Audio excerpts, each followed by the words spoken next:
Hello everyone. आज हम पढ़ेंगे लंग का सेकेंड पार्ट हम कह सकते हैं, क्योंकि हम लंग पहले डिस्कस कर चुके हैं अपनी प्रीवियस वीडियो में, जिसमें हमने उसके मेनली एक्सटर्नल फीचर्स देखे थे लंग के। आज हम स्टार्ट करेंगे रूट ऑफ लंग से। ये भी एक इम्पॉर्टेंट पार्ट है लंग में। क्या है ये रूट ऑफ लंग? ये एक पेडिकल होता है जो कि एक ब्रॉड पेडिकल है लंग में, और ये मीडियल सरफेस को मीडियल स्लम से कनेक्ट कर रहा है। और ये बनता एक्चुअली है उन स्ट्रक्चर से जो लंग्स में एंटर करते हैं या एग्जिट करते हैं। और ये फिफ्थ थोरेसिक वर्टिब्रा से फिफ्थ सिक्स सेवंथ आप कह सकते हैं, फिफ्थ से लेके सेवंथ थोरेसिक वर्टिब्रा के लेवल तक ये एक्सटेंड करता है। तो ये इसका लोकेशन हुआ। ये पेडिकल है और ये मीडियल सरफेस ऑफ लंग को कनेक्ट कर रहा है विद द मीडियल स्टर्नम। और ये T5 to T7 thoracic vertebra के लेवल पे ये प्रेजेंट होता है। फिर बात आती है कि रूट ऑफ लंग में क्या क्या रिलेशंस हैं। क्या हम कह रहे हैं कि स्ट्रक्चर्स पास कर रहे हैं और एंटर कर रहे हैं, यहाँ से एंटर और एग्जिट कर रहे हैं, ये उसी से बना हुआ है। तो किस तरह से वहां स्ट्रक्चर्स कौन कौन से हैं, थोड़ा मैं आपको डायग्राम के थ्रू बताती हूँ। तो आप देख सकते हैं, ये मैंने राइट साइड का रूट ऑफ लंग ड्रॉ किया है और ये लेफ्ट साइड का है। तो आप राइट साइड में देखिए, ये सभी स्ट्रक्चर्स हैं, आप देख सकते हैं, ये मैंने बनाए हैं। तो ये जो स्ट्रक्चर्स हैं उनको देख के आप रूट ऑफ लंग के रिलेशंस को भी समझिए, क्योंकि जब भी हम रूट ऑफ लंग पढ़ते हैं तो relations of the root of lung ऐसे करके हम स्ट्रक्चर्स पढ़ते हैं कि कौन कौन से उसके पोस्टीरियर रिलेशन में है, कौन से एंटीरियर रिलेशन में है, और कौन सुपीरियर रिलेशन और कौन इंफीरियर रिलेशन में कौन कौन सा स्ट्रक्चर है। तो आप थोड़ा सा इसको फोकस करिए डायग्राम को। ये देखिए, ये वाला जो पार्ट है ये एंटीरियर पार्ट है, इधर ये एंटीरियर पार्ट है, और ये वाला पार्ट जो है ये पोस्टीरियर पार्ट है रूट ऑफ लंग का। तो इस तरह से देखिए आप। तो यहाँ पर देखिए ये जो स्ट्रक्चर है ये पल्मोनरी आर्टरी है। एंटीरियर साइड में हम पहले देख लेते हैं, pulmonary artery, pulmonary veins present है। इसके अलावा एंटीरियर पल्मोनरी प्लेक्सस है, ये प्रेजेंट है। देखिए एंटीरियर रिलेशन में हम इसको पढ़ते हैं। इसके अलावा आप देखेंगे इसके पोस्टीरियर साइड में, तो पोस्टीरियर साइड में पोस्टीरियर पल्मोनरी प्लेक्सस दोनों ही साइड के रूट ऑफ लंग में प्रेजेंट है। देखिए इसके साथ साथ ब्रोंकियल वेसल्स हैं, और ये ब्रोंकस है। देखिए ये वाला जो पार्ट है दोनों में, ये जो है ये ब्रोंकस को शो कर रहा है, जो ब्रोंकियल ट्री का एक पार्ट है। फिर ये जो नीचे आपको नजर आ रहा है ये लिम्फ वेसल्स हैं, और साथ में लिम्फ नोड्स हैं। और ये वाला जो पार्ट है इसमें देखिए एरियोलर टिश्यू प्रेजेंट है। तो इस तरह से हम रूट ऑफ लंग को पढ़ते हैं, क्योंकि रूट ऑफ लंग हमने शुरू में ही कहा कि ये ऐसा पेडिकल है कि ये बनता ही उन स्ट्रक्चर से है जो एंटर कर रहे हैं लंग्स में या एग्जिट कर रहे हैं। तो इसीलिए इसमें इस पार्ट में रूट ऑफ लंग में स्ट्रक्चर्स को समझना बहुत जरूरी है कि कौन कौन से स्ट्रक्चर्स यहाँ लंग में क्रॉस कर रहे हैं लंग को, या लंग के अंदर से लंग को एंटर कर रहे हैं या एग्जिट कर रहे हैं। तो ये स्ट्रक्चर्स आप देखिए। इसके अलावा देखिए ये तो आपको नजर आ रहा है कि हाँ पोस्टीरियरली कौन सा स्ट्रक्चर है, एंटीरियर कौन सा स्ट्रक्चर है।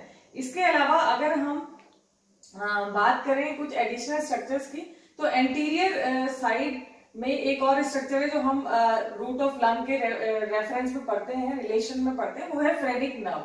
एंटीरियरली फ्रेनिक नर्व भी रूट ऑफ लंग से पास करती है, और उसी तरह जो पोस्टीरियरली वेगस नर्व। फिर उसके अलावा कुछ स्ट्रक्चर्स ऐसे हैं जो राइट लंग में एंटीरियरली प्रेजेंट होते हैं, राइट लंग की रूट ऑफ लंग में। तो वो है देखिए सुपीरियर वेना केवा और कुछ पार्ट राइट एट्रियम का। और अगर हम लेफ्ट साइड में देखें तो पोस्टीरियर रिलेशन में डिसेंडिंग थोरेसिक एओर्टा है, जबकि यहाँ पोस्टीरियर रिलेशन में ऐसा कोई इंपॉर्टेंट अलग से स्ट्रक्चर नहीं है। पोस्टीरियर रिलेशन में हम पोस्टीरियर पल्मोनरी प्लेक्सस ही पढ़ते हैं, और साथ में हम वेगस कह सकते हैं, वेगस नर्व भी पोस्टीरियरली क्रॉस कर रही है रूट ऑफ लंग को। तो इस तरह से, और जो राइट वाला रूट ऑफ लंग है, राइट लंग का रूट ऑफ लंग है, उसके सुपीरियर पार्ट में एजाइगस वेन का टर्मिनल पार्ट होता है, एजाइगस वेन का टर्मिनल पार्ट हम सुपीरियर रिलेशन अगर देखें, और इंफीरियरली देखें तो दोनों में पल्मोनरी लिगामेंट प्रेजेंट होता है दोनों रूट ऑफ लंग में। तो इस तरह से आपको याद रखना है। अगर हम लेफ्ट साइड के रूट ऑफ लंग की बात करें तो वहां पर superiorly arch of aorta present है, क्योंकि हमने पहले भी डिस्कस किया था कि लेफ्ट लंग जो है, हमारा हार्ट लेफ्ट लंग की तरफ थोड़ा इंक्लाइंड है, तो जो लेफ्ट लंग है उसके रिलेशन में हार्ट से रिलेटेड स्ट्रक्चर्स भी हमें देखने को मिलते हैं। तो इस तरह से देखिए, एक बार मैं आपको दोबारा से रिवाइज करा के बता रही हूँ कि ये जो है ये रूट ऑफ लंग हमने ड्रॉ किया है, जिसमें कि ये वाला पार्ट एंटीरियर है दोनों साइड की रूट ऑफ लंग में, and this is posterior part. इसके अलावा ये सभी स्ट्रक्चर्स आपको याद रखने हैं। दोनों पोस्टीरियर और एंटीरियर एस्पेक्ट के रिलेशन में हम पल्मोनरी प्लेक्सस देखते हैं। इसके अलावा यहाँ पर देखिए लिम्फ वेसल्स और लिम्फ नोड्स भी हैं पोस्टीरियर रिलेशन में, पोस्टीरियरली दोनों रूट ऑफ लंग में, तो आप देख सकते हैं। और एंटीरियर में पल्मोनरी वेन्स और आर्टरीज प्रेजेंट हैं, पल्मोनरी आर्टरी और पल्मोनरी वेन्स। इस तरह से ये आपको याद रखना है स्ट्रक्चर्स, कौन से स्ट्रक्चर्स किस तरह से कहां से पास कर रहे हैं लंग में। और उसके अलावा जो हमने एडिशनल देखा, तो पोस्टीरियरली विगस नर्व प्रेजेंट होती है दोनों साइड के रूट ऑफ लंग के पोस्टीरियर एस्पेक्ट में, और एंटीरियर एस्पेक्ट में फ्रेनिक नर्व होती है। और सुपीरियरली देखें तो सुपीरियर एस्पेक्ट में अगर हम राइट साइड को देखें तो एजाइगस वेन का टर्मिनल पार्ट दिखता है, जबकि अगर हम लेफ्ट साइड के सुपीरियर एस्पेक्ट में देखें तो आर्च ऑफ एओर्टा उसके रिलेशन में रहती है। और इंफीरियर की बात करें तो इंफीरियरली दोनों में पल्मोनरी लिगामेंट जो होता है वो उसके रिलेशन में हम देखते हैं। तो इस तरह से आपको ये रूट ऑफ लंग के रिलेशंस को समझना है, और स्ट्रक्चर्स कौन कौन से रूट ऑफ लंग से क्रॉस कर रहे हैं वो आपको जानना जरूरी है। फिर बात आती है क्या डिफरेंस है बेसिकली यहाँ पर, क्योंकि हम दोनों साइड बार बार दोनों साइड हम डिस्कस कर रहे हैं, तो दोनों लंग्स में एक बार हम क्विक रिवाइज करते हैं कि दोनों लंग्स में क्या क्या डिफरेंस है। देखिए जो हमारा राइट लंग है उसमें फिशर्स दो होते हैं जनरली, एक ओब्लिक फिशर है और एक हॉरिजॉन्टल फिशर है, जबकि हमारा लेफ्ट लंग जो है इसमें एक ही ओब्लिक फिशर प्रेजेंट है, हॉरिजॉन्टल नहीं है। इसी वजह से जो हमारा राइट लंग है इसमें लोब्स 3 होती हैं, जबकि हमारा जो लेफ्ट लंग है इसमें 2 ही लोब्स होती हैं as compared to right lung. उसके अलावा जो हमारा राइट लंग है it is heavier and larger, जबकि ये जो है हमारा left lung it is lighter and smaller. फिर हम बात करें अगर साइज के हिसाब से तो ये ब्रॉडर है, राइट लंग इज ब्रॉडर और ये नैरोअर होता है, और इस तरह से आपको ये याद रखना है। और एक और एडिशनल चीज अगर हम दोनों लंग्स में देखें तो जो राइट लंग है उसका एंटीरियर बॉर्डर स्ट्रेट है, जबकि जो लेफ्ट लंग है उसके एंटीरियर बॉर्डर में एक नॉच प्रेजेंट है जिसको हम कार्डियक नॉच कहते हैं। तो इस तरह से हमने बेसिक जो स्ट्रक्चर है वो स्टडी करा। फिर अब बात आती है इसकी आर्टेरियल सप्लाई की, इसकी वेनस ड्रेनेज की, लिम्फेटिक्स की और नर्व सप्लाई की। तो मैं आपको थोड़ा उसको नोट डाउन करके आपको एक्सप्लेन करती हूँ। तो चलिए अब बात करते हैं इसकी लंग्स की arterial supply, venous drainage, lymphatics और नर्व सप्लाई की। तो अगर हम आर्टेरियल सप्लाई देखें तो ब्रोंकियल आर्टरीज लंग्स को सप्लाई करती हैं, जो कि राइट साइड में एक है और लेफ्ट साइड में 2 हैं, और ये जो है ये पूरे ब्रोंकियल ट्री और पल्मोनरी टिश्यू को सप्लाई कर रही है। तो आर्टेरियल सप्लाई में ब्रोंकियल आर्टरीज हम देखते हैं सप्लाई। फिर आता है वेनस ड्रेनेज, तो ब्रोंकियल वेन्स में ही सारा वेनस ड्रेनेज ड्रेन हो रहा है, जो कि 2-2 हर साइड में है, दोनों लंग्स के साइड में। और अगर हम देखें जो राइट साइड का वेनस ब्लड है वो फाइनली जाता है ब्रोंकियल वेन से एजाइगस वेन में, और जो लेफ्ट साइड का है वो सुपीरियर इंटरकोस्टल वेन और हेमी एजाइगस वेन में फाइनली ड्रेन आउट होता है। फिर बात आती है लिम्फेटिक्स की। 2 सेट लिम्फेटिक्स के देखे जाते हैं, एक डीप लिम्फेटिक्स और सुपरफिशियल लिम्फेटिक्स, और दोनों ही ड्रेन करते हैं ब्रोंको पल्मोनरी नोड्स में। फिर बात आती है नर्व सप्लाई ऑफ लंग्स। तो जो नर्व सप्लाई है एज यूजुअल पैरासिम्पैथेटिक और सिंपैथेटिक 2 तरह से हम पढ़ते हैं। पैरासिम्पैथेटिक फाइबर जो है they are derived from vagus, जबकि जो सिंपैथेटिक फाइबर्स हैं they are derived from 2nd to 5th spinal segments.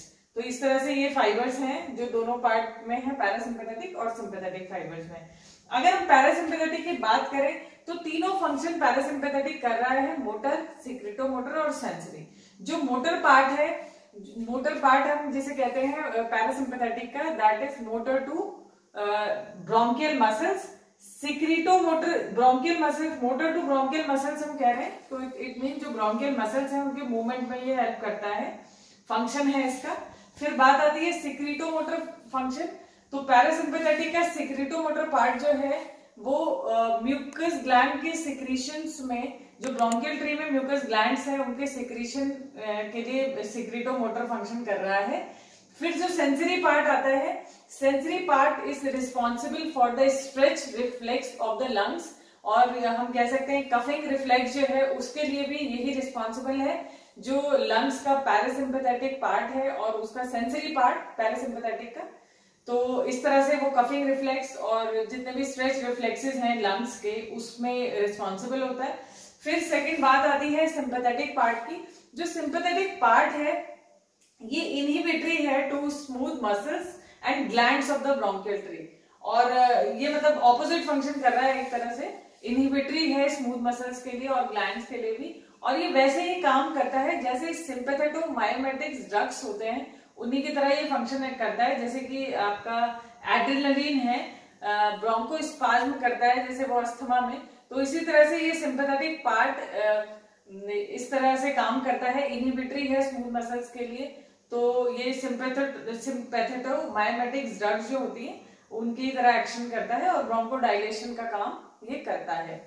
और ये जो दोनों फाइबर्स हैं ये सबसे पहले एंटीरियर और पोस्टीरियर पल्मोनरी प्लेक्सस बनाते हैं इन द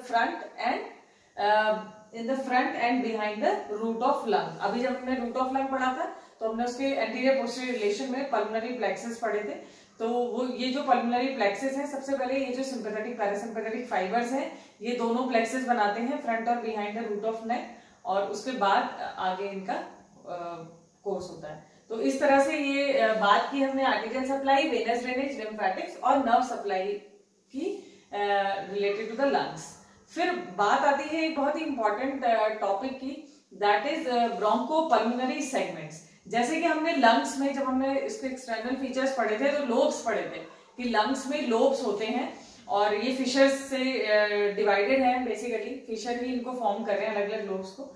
इसी तरह से जो लंग्स हैं उनमें सेगमेंट्स भी होते हैं और उनको हम ब्रोंकोपल्मोनरी सेगमेंट्स कहते हैं। दैट मीन जो लोब्स हैं they are further divided into segments, और तो वो सेगमेंट जो है वो 10-10 होती हैं इन द ईच लंग्स, 10-10 है। और ये जो सेगमेंट्स मैं थोड़ा सा ड्रॉ करके आपको बता देती हूँ।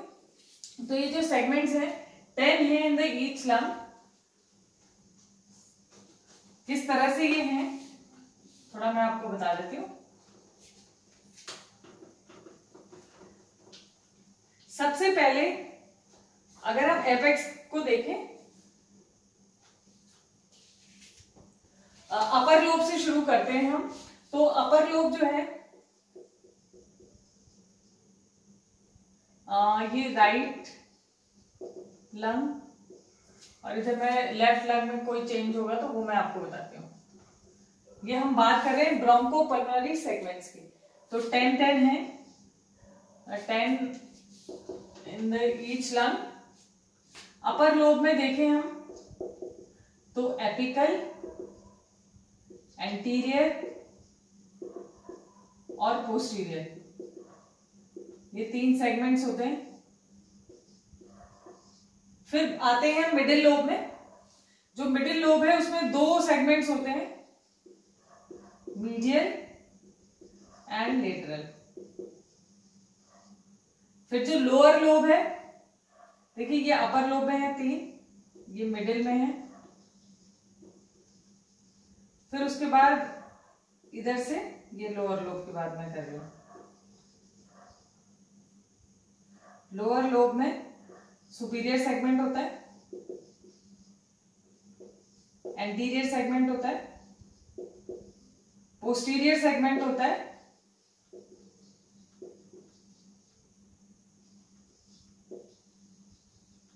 मीडियल सेगमेंट होता है और लेटरल सेगमेंट होता है। तो इस तरह से आप देखिए ये 10 सेगमेंट्स हमने कंप्लीट किए। जो लेफ्ट लंग होता है उसमें अपर लोब में बिल्कुल सेम होता है एज द राइट लंग, और लोअर लोब भी सेम होती है क्योंकि इसमें ये दोनों लोग प्रेजेंट हैं। बात आती है मिडिल लोब की जो कि राइट लंग में है। तो लेफ्ट लंग में ये 10, अगर हम इनको काउंट करें तो 1 2 3 4 5 6 7 8, तो 8 जो है इस तरह से 8 लोब्स कंप्लीट हो रही हैं, 8 सेगमेंट्स कंप्लीट हो रहे हैं लेफ्ट लंग के। 2 सेगमेंट्स कौन से हैं? जो लिंगुला वाला पार्ट होता है, जिसको मैंने आपको पढ़ाते वक्त ये भी बताया था कि lingula corresponds to the middle lobe of the right lung. जो लिंगुला है लेफ्ट लंग में, it corresponds to the middle lobe of the right lung. तो इस तरह से जो लिंगुला वाला पार्ट है वहां पर भी 2 सेगमेंट्स डिवाइडेड होते हैं, जिनको हम सुपीरियर लिंगुलर सेगमेंट और इंफीरियर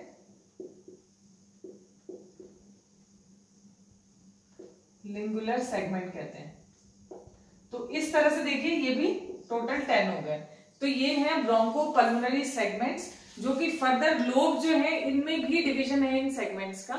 तो इस तरह से इनके ये 10 सेगमेंट्स के डिवीजन है, ये नाम है। और ये आप देख सकते हैं ये सब जो सेगमेंट्स हैं इनके जो नाम मैंने आपको बताया, ये सब उनकी एनाटॉमिकल पोजीशन के अकॉर्डिंग है। जैसे एपेक्स है तो एपेक्स में ये मान लीजिए लंग का एपेक्स है, तो ये जो सबसे ऊपर का जो ये कोनिकल पार्ट होता है इसको तो हम एपिकल सेगमेंट में ले लेते हैं, और जो ये जो नीचे का पार्ट रह गया है इसमें जो आगे की तरफ का पार्ट है उसको हम एंटीरियर सेगमेंट में डिवाइड करते हैं। एंड फिर हम जो नीचे का पार्ट रह गया उसको 2 सेगमेंट में डिवाइड कर लेते हैं। जो एंटीरियर का पार्ट है उसको हम एंटीरियर सेगमेंट में ले लेते हैं, और जो पोस्टीरियर है उसको हम पोस्टीरियर सेगमेंट में ले लेते हैं।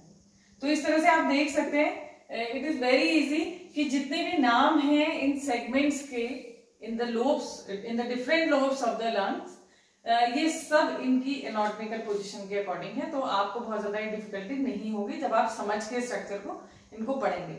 तो इस तरह से ये ब्रोंकोपल्मोनरी सेगमेंट्स हैं। फिर थोड़ा सा क्लिनिकल हम डिस्कस कर लेते हैं। तो क्लिनिकल पार्ट अगर हम देखें तो लंग्स में कई बार एब्सेस हो जाता है जिसे ड्रेन करना पड़ता है, और इस तरह से हम देखते हैं कि लंग में ड्रेनेज करनी पड़ती है, एस्पिरेट करना पड़ता है, कई बार एब्सेस को ड्रेन करना पड़ता है। इस तरह की कंडीशंस बहुत बार देखने को मिलती है, लंग एब्सेस देखने को मिलता है। इसके अलावा बहुत सारे इन्फेक्शंस हैं लंग से रिलेटेड, जैसे हम निमोनिया कहते हैं तो वो भी लंग में ही इन्फेक्शन है। और ये जो सेगमेंट्स हैं, यहाँ पर मैं एक बात आपको और बता दूं कि जैसे हमने सेगमेंट्स पढ़े तो इनका एक क्लिनिकल रेलेवेंस भी है कि बहुत सारे इन्फेक्शंस ऐसे हैं, मोस्ट ऑफ द इन्फेक्शन जो जनरल इन्फेक्शंस होते हैं वो सेगमेंट्स में रिस्ट्रिक्ट होते हैं। जैसे किसी एक सेगमेंट में, एपिकल में अगर कोई है, एपिकल सेगमेंट में कोई इन्फेक्शन है तो वो वहीं तक कन्फाइंड रहेगा और वो दूसरे सेगमेंट में बहुत इजीली नहीं जाता। एक बैरियर की तरह ये सेगमेंट्स एक दूसरे के लिए काम करते हैं इन्फेक्शन के लिए। फिर बात आती है बट कुछ ऐसी कंडीशन भी हैं, कुछ ऐसे इन्फेक्शंस हैं जिनके लिए सेगमेंट कोई बैरियर नहीं है, जैसे ट्यूबरक्लोसिस। ट्यूबरक्लोसिस में इजीली एक सेगमेंट से दूसरे सेगमेंट में इन्फेक्शन चला जाता है। फिर बात आती है कार्सिनोमा की, एक बहुत ही ये भी आजकल कॉमनेस्ट हो गया है, सीए जिसे हम कहते हैं कैंसर। तो कैंसर में भी it doesn't belong to any segmental division और समथिंग, कोई भी ऐसा नहीं है कि एक सेगमेंट में है तो दूसरे में नहीं जाएगा, ये भी इजीली चला जाता है। फिर अगर थेरेप्यूटिकली बात करें तो कई बार लंग को इंटरनली एग्जामिन करने के लिए ब्रोंकोस्कोपी एक प्रोसीजर होता है जिसमें ओरल कैविटी से कैमरा डाला जाता है थ्रू ट्रैकिया, या फिर हम नेजल कैविटी से भी देखते हैं। तो इस तरह से कैमरा इंसर्ट करके और इंटरनल एग्जामिनेशन किया जाता है, तो उसको ब्रोंकोस्कोपी कहते हैं। तो इस तरह से हम देखते हैं कि ये लंग से रिलेटेड ये जनरल क्लिनिकल कंडीशंस हैं, बहुत सारी इन्फेक्शंस की कंडीशंस होती हैं। और जो एल्वियोलाई होते हैं लंग्स के, ये हम जब आगे हम पूरा रेस्पिरेटरी ट्रैक्ट डिस्कस करेंगे, right from the nasal cavity up to the whole bronchial tree, तो वहां पर हम डिस्कस करेंगे इसको फर्दर जब करेंगे। तो यहाँ पर जो लास्ट यूनिट है वो एल्वियोलाइज होती है। तो एल्वियोलाई की लाइनिंग कई बार बहुत थिनिंग हो जाती है एल्वियोलर सैक्स की, तो क्योंकि वहीं पर पूरा गैसेस एक्सचेंज हो रहा है तो कई बार रेस्पिरेशन से रिलेटेड कई प्रॉब्लम्स देखने को मिलती है, और ये ज्यादातर स्मोकर्स जो होते हैं, लॉन्ग टर्म स्मोकर्स, उनमें देखने को मिलती है। तो इस तरह से आई होप इतना जो पार्ट था बेसिक लंग का स्ट्रक्चर, लंग की बेसिक एनाटॉमी, इसके एक्सटर्नल फीचर्स और ये रूट ऑफ द लंग और bronchopulmonary segments along with the clinical part आपको काफी क्लियर हुआ होगा। तो हम रेस्पिरेटरी ट्रैक अपनी फर्दर वीडियो में डिस्कस करेंगे। Thank you so much.